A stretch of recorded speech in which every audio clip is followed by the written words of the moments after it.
Guys, welcome back to my channel. আজকে আমরা এসে পৌঁছেছি বেঙ্গল সাফারি পার্কে ভ্রমণ করার জন্য। সঙ্গে আমার ভাই আছে, রাকেশ ভাই।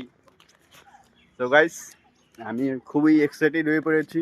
আজকে বেঙ্গল সাফারি পার্কটা একটু খুব ভালো মতো, অনেকদিন পর আসলাম, একটু খুব ভালো মতোই ঘুরে যাব। ঠিক আছে, দেখতে থাকো, সঙ্গে রাখো আমার এই ভিডিওটা। তো গাইস, বেঙ্গল সাফারি পার্কের এন্ট্রি হতেই দেখছি যে খুবই ভালো একটা দৃশ্য, খুব সুন্দর একটা পরিবেশ আর খুব শান্ত একটা পরিবেশ। আপনারা আসলেই দেখতে পারবেন যে এই যে এন্ট্রি হওয়ার সঙ্গে সঙ্গেই একটা খুব ভালো একটা দৃশ্য পড়বে, খুব ভালো একটা ভিউ চলে আসছে। দেখতে পাচ্ছেন কত সুন্দর পরিবেশ।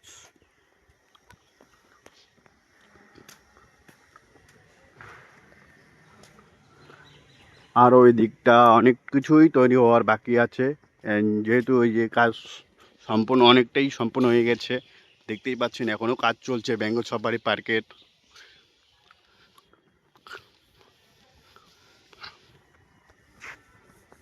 তো গাইস, টিকিট জোন চলে আসছে, আমরা এখন টিকিট কেটে ভেতরে ঢুকবো। তো গাইস, আমরা টিকিট কেটে নিলাম, এখন এন্ট্রি হবো দুজনই।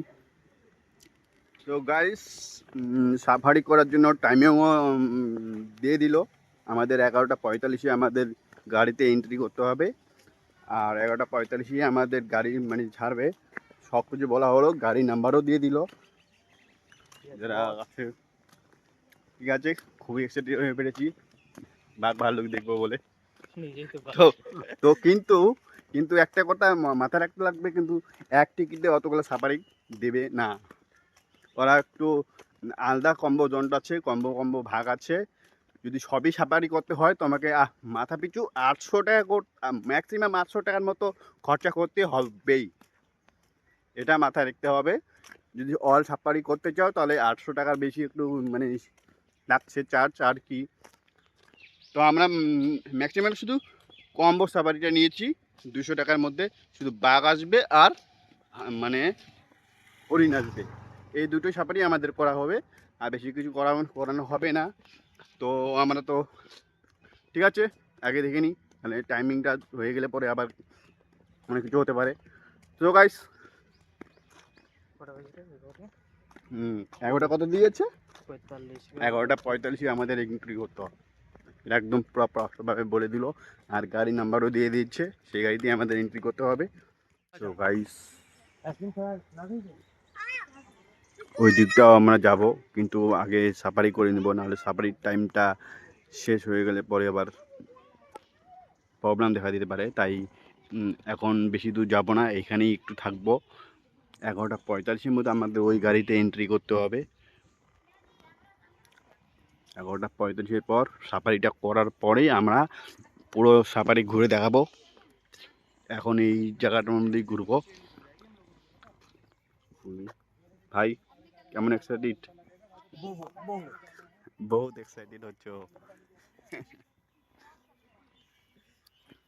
তো দেখতেই পাচ্ছেন এদিকটার ভিউ খুব দারুণ আসছে গো, কি বলবো।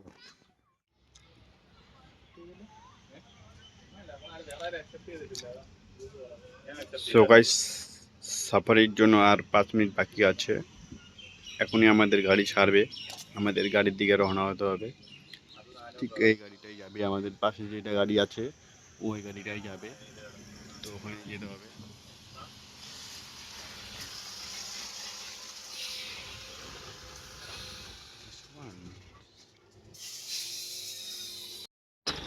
আসলে এখনই যাবো, আমরা সবাই উঠবো সাফারিতে।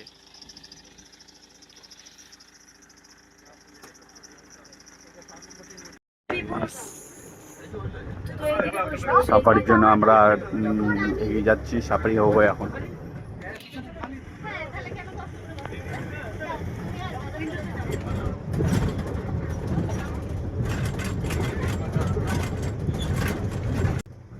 তো গাইস, আমরা এখন সাফারির জন্য এগিয়ে যাচ্ছি।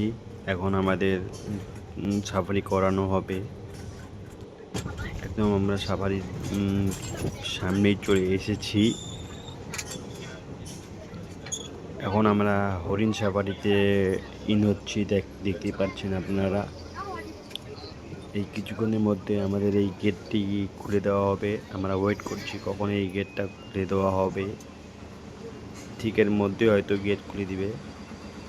এই গেটটা খুলে দিলেই আমরা হরিণ সাপের দেখে দেবো। এই তো লেটস গো, খুলে দিল গেট। এখন আমরা হরিণ সাফারির ভেতরে ঢুকছি। এই জায়গাটায় হরিণ রাখা হয়েছে।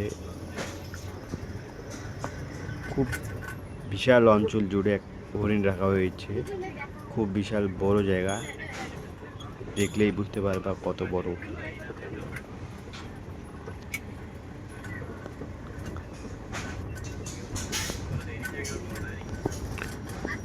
হরিণ সাফারিতে ঢুকতেই চারদিকে আমরা দেখছি যে কোথায় হরিণ পাওয়া যায়, দেখা যাবে। সবাই খুব উৎসাহিত হয়ে পড়েছে হরিণ দেখার জন্য। এইদিক ওদিক দেখছে সবাই কোথায় হরিণ দেখতে পাওয়া যাচ্ছে। এই তো এই দিকটাই একটা হরিণ বিশ্রাম নিচ্ছে, দেখতেই পাচ্ছেন। ওই দিকটায় ওই যে দূরে একটা জায়গায় একটা হরিণ দাঁড়িয়ে আছে, দেখতেই পাচ্ছেন। আর একটা হরিণ পাশে আছে, যেটা বসে আছে, দেখলেই বুঝতে পারবা।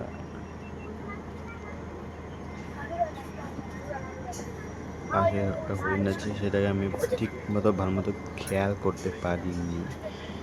পরে দেখতে পারলাম আমার পাশেই একটা হরিণ বসেছিল। ওই গাড়ির পাশে একটা হরিণ বসে আছে, কত সুন্দর বিশ্রাম নিচ্ছে হরিণটি দেখতেই পাচ্ছেন। খুব কাছের একটা ভালো দৃশ্য পড়েছে।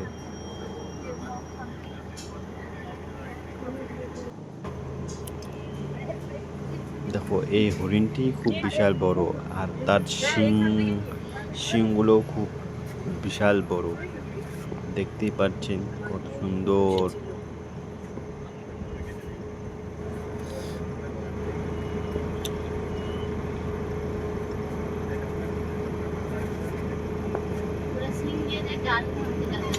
চলো আর একটু এগিয়ে গেলে কি দেখতে পারবো।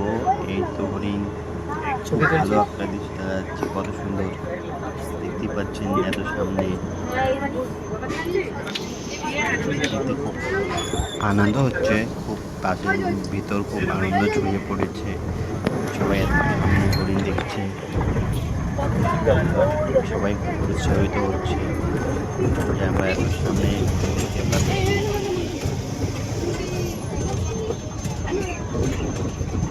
আমাদের আরও কিছু জায়গা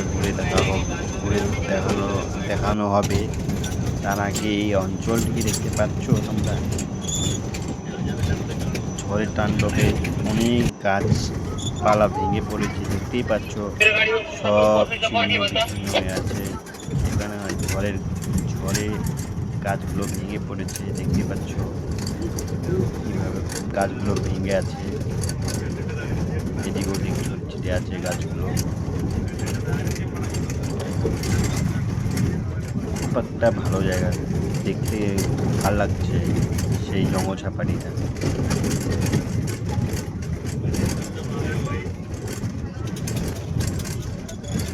খুব একটা বিশাল অঞ্চল নিয়ে হরিণ সাফারিটিকে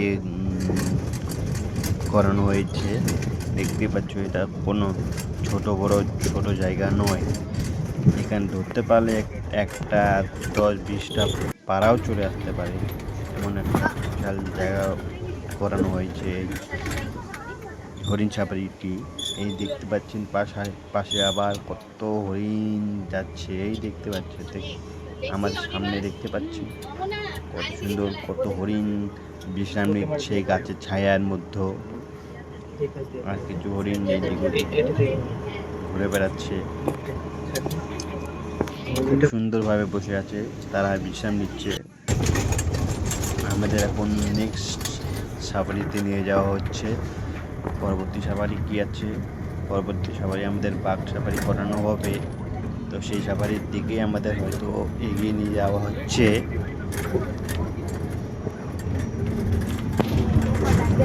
আমার এই তো আমরা এখন বাঘ সাফারির ভিতরে ঢুকে পড়লাম, মানে কি টাইগার সাফারির জন্য হচ্ছি আমরা। এখন আমাদের টাইগার সাফারি করানোর জন্য নিয়ে যাওয়া হচ্ছে।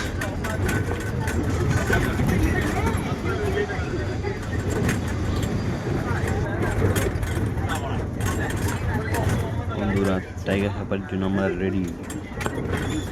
চলো লেটস গো, চলো লেটস গো, চলো লেটস গো। আমরা একটা জায়গায় জুড়েই এই সাফারি করা হয়েছে, দেখতেই পাচ্ছেন খুব বিশাল এক জায়গা নিয়ে এই সাফারি করা হয়েছে। আমরা হয়তো টাইগার সাফারির দিকেই এগিয়ে যাচ্ছি। তো দেখতে পাচ্ছেন টাইগার সাফারি গেটের সামনে দিয়ে চলে এলাম। এখন হয়তো এই গেটটাও সেই হরিণ সাফারির মতনই একটু ওয়েট করতে হবে, তারপরে এই গেটটা খুলে দেওয়া হবে আমাদের টাইগার সাফারির জন্য।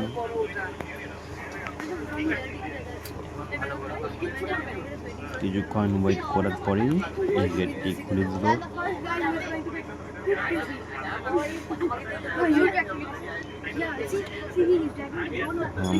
এই তো ওপেন হয়ে গেল গেট। এখন আমরা এন্ট্রি হব। ওই দেখো পাশে আরেকটি গাড়ি টাইগার সাফারি করে বেরিয়ে যাচ্ছে, দেখতেই পাচ্ছেন। আরেক গাড়ি বেরিয়ে গেল। এখন আমরা হচ্ছি সেই সাফারির দিকে টাইগার সাফারি করার জন্য। টাইগার সাফারিতে ঢুকতেই চারপাশে বাসের ভেতর একটা আলাদাই একটু উৎসাহিত জেগে উঠছে দর্শনার্থীরা। খুব চেষ্টা করছে ড্রাইভার বাস কোথায় আছে। আমরা সবাই এদিক ওদিক তাকিয়ে দেখে আছি বাইক কোথায় দেখতে পারবো। কেউ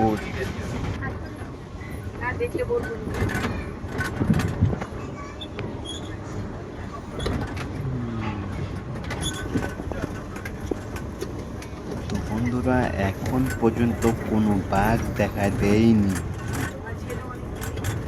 ঠিক আর একটু আগে এগিয়ে গেলে কি হয় দেখতে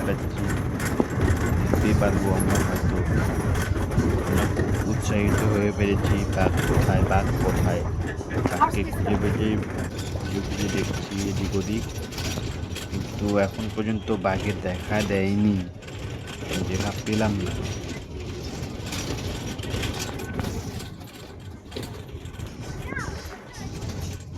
তো বন্ধুরা, আমার ভিডিওটি ভালো লাগলে প্লিজ লাইক কমেন্ট শেয়ার করবেন, আর প্লিজ আমার চ্যানেলে সাবস্ক্রাইব করবেন। আপনাদের এটাই আশীর্বাদ আমার। আমাদের সাথেই বাস চালক দাদা উনিও খুব খুঁজে বেড়াচ্ছে বাঘটিকে কোথায় আছে। সেই বাঘ ছেড়ে দেওয়া বাঘটি সেই কোথায় ঘুরে বেড়াচ্ছে আমরা খুঁজছি। আর বাসের সবাইও এদিক ওদিক তাকিয়ে দেখছে যে বাঘ কোথায় দেখতে পাওয়া যাবে। সবাই আমরা উৎসাহিত হয়ে পড়েছি বাঘটি কোথায় আছে, ঠিক দেখতে পাওয়া যাচ্ছে না। ওই তো পাশে এক খাঁচা দেখা যাচ্ছে। ও এই তো বাঘ, অবশ্যই সেই বাঘ দেখতে পেলাম। সেই দুটি বাঘ খাঁচায় বন্দি আছে, দেখতেই পাচ্ছেন আমার সামনে। কত সুন্দর বিশ্রাম নিচ্ছে তারা দুজনই, খুব সুন্দরভাবে ঘুমিয়ে আছে। আমরা ভাবলাম হয়তো ছেড়ে দিয়েছে। কিছুক্ষণ সাফারি করে এসে দেখতে পেলাম না, ঠিক সেই জায়গায় দুটি বাঘ আছে। অন্য কোনো জায়গায় বাঘ যেটা ছাড়িয়ে দেওয়া হচ্ছে সেটা দেখতে পেলাম না। ভিডিওটি অনেকটাই বড় হয়ে গেছে, তো আমি নেক্সট ভিডিওতে সেটি দেখাবো। আমার নেক্সট ভিডিও থাকবে বেঙ্গল সাফারির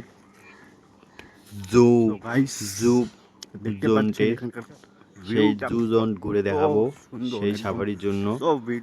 তো নেক্সট ভিডিও প্লিজ আপনারা আমার চ্যানেলে সাবস্ক্রাইব করে নেক্সট ভিডিওটি দেখার চেষ্টা করবেন। নেক্সট ভিডিওটি আরও ভালো দারুণ মজার হবে।